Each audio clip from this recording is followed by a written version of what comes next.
Long, long ago there was a man in one of these villages called Tom Hickathrift. The story starts when Tom was young. He was only 10 years old, but he was a bit different from most 10-year-olds because when he was 10 years old he was the biggest person in the village and just kept growing and growing and growing and growing.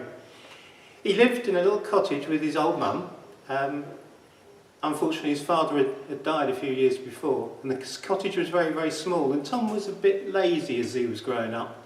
And he used to like to sit, particularly on days like this in the winter, in front of the fire in the kitchen. His great long legs, they took up the whole of the kitchen. And his mum used to get really annoyed because she liked to keep the place nice and neat and tidy.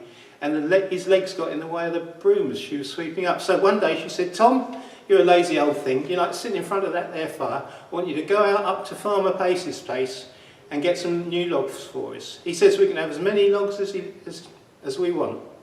And Tom said, "Mum, can't you do that when you finish that sweeping?" And she got really angry at that. And she picked up the broom and she chased him out of the house, and he went stomping up the road with his great long legs to Farmer Pace's place. And when he got there, Farmer Pace, he was outside in the yard, and Tom said, "Afternoon, Farmer Pace." And Farmer Pace said, "Afternoon, Tom, what do you want, boy?" And Tom said, "Well, my old mum, she said you've got some logs we can have." And Farmer Pace said, "Yep, we've got loads of logs in that there barn over there that keeps everything as dry as a bone. You can take as many logs as you like."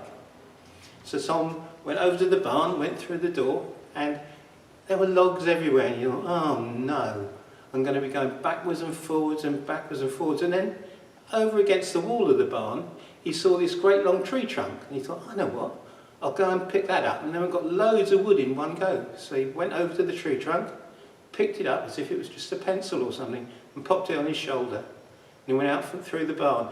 And Farmer Pace, he looked at him and he said, "What you got there, boy? Looks like half an oak tree." And Tom said, "Well, you did say I could take what I wanted, so I just thought I'd pick up this little twig and take it back to my old mum." Well, after that, the word got out that Tom Hickathrift was very, very, very, very strong. And he got to do all sorts of things that no one else could do. For example, I always use the same example. If your cow fell in a dike, nowadays, you'd ring up the fire service, like Mr. Wilkinson. He's got a cow. If his cow fell in a dike, he'd ring up the fire brigade and they'd come and help get the cow out. In those days, they wouldn't need fire brigade because this was 1,000 years or so ago. So they used to send someone around for Tom, and Tom would go around, jump down in the dike, pick up the cow, plonk it back in the field. He got a bit fed up with all these jobs because people didn't really pay him any money, but eventually he got a job that he did like. Because in them days, they didn't make any beer in Wisbech. That's very hard to believe, but it's true. And they had to get the beer taken from King's Lynn to Wisbech every day. And Tom got the job of going into King's Lynn in the morning, loading up the beer barrels and going down the road, unloading them when he got to Wisbech and bringing the empty ones from the day before back. He liked this job, he got paid quite well, but also he could drink as much of the beer as he wanted. So with all this good exercise and strong beer, he got even bigger and even stronger, so that he took eventually to pulling the cart himself. He didn't even use a horse. There's one thing about the job that he didn't like though. The way from King's Lynn to Wisbech didn't go in a straight line with a dual carriageway like it is nowadays. It had a great long loop to miss an area called the Smead. This was a wild area, no one went there because they said there was an evil ogre there who ate anyone who came near. Anyway, one hot summer's day, Tom was going down and he thought, "I'm going to take the shortcut through the Smead, that little path that goes through. I don't believe in ogres and stuff." So he opened the gate, it creaked because no one had opened it for a long time, and he started going off down the path, and pretty soon he saw something he didn't like very much, because on his right hand side there was a tree, and instead of leaves and branches and stuff at the top, there was a head.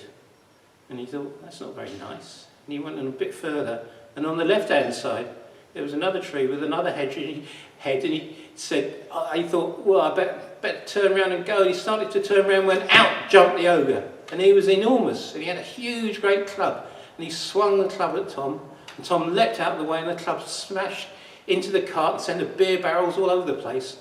And the ogre swung the club again, and Tom got out of the way, and he thought, "I'm going to have to protect myself." So lying on the ground with the wheel and the axle from the cart, and he picked up the wheel and used it as a shield, and the ogre bashed away at him.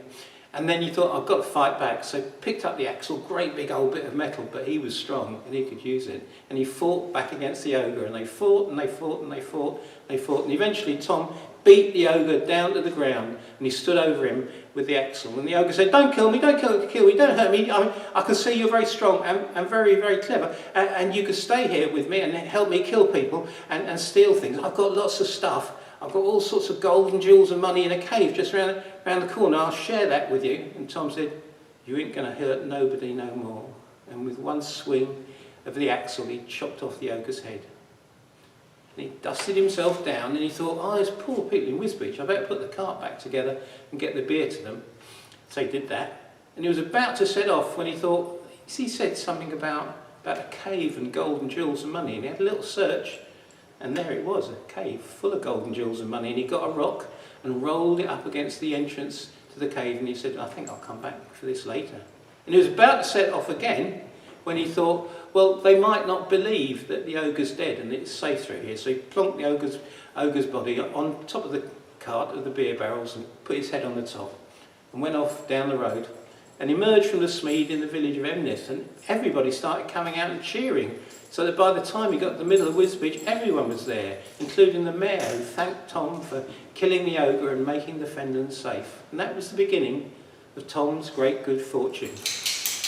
The Bishop of Ely, a very important person around here, heard about this, and he needed a bodyguard, so he employed Tom. And Tom did that job so well that the king heard about it.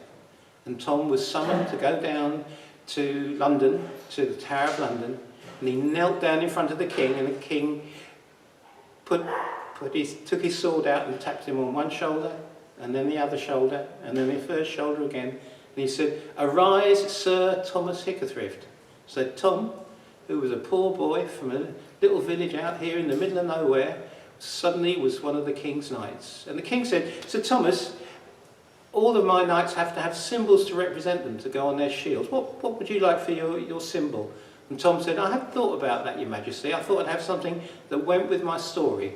So I thought to go with the wheel that I used as a shield against the ogre, I'll have a circle, and to go with the axle that I used to kill the ogre, I'll have a straight line. So I'll have a circle and a straight line, please, Your Majesty."